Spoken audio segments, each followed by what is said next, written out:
Nananawagan ngayon ng pulisya sa iba pang may CCTV sa barangay Tibagan, San Juan na makipagtulungan sa kanila para mahuli ang suspect sa pagpatay.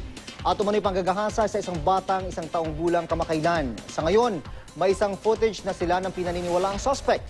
Balita kay John Consulta, exclusive. Bakit gano'n mangyari? Sis na lang kung bahala sa kanya.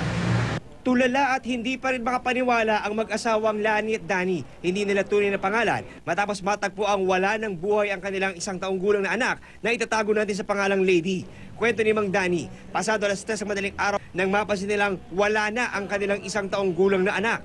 Meron pa siyang ubuan sa kasi Umuulan po noon dahil umuulan. Umuulan po. Okay. Ginising niya ako, umiyak siya. Wala ang bata, pag ganun po, wala na yung bata. Sa kuha ng CCTV malapit sa kung saan natutulog ang pamilya sa barangay Tibagan, San Juan City, makikita ang lalaking ito na naka-shorts at buhat-buhat ang pinaniniwalaang biktima. Ilang oras lang bago nakitang patay si Lady. Palingalingi pa ang suspect habang hawak ang bata at naglalakad.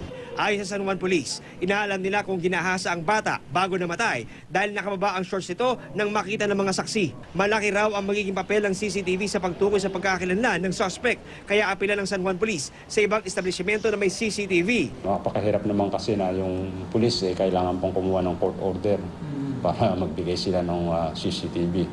Dapat itong mga ganitong krimen, tulungan yung pulis para kaagad malutas yung kaso natin.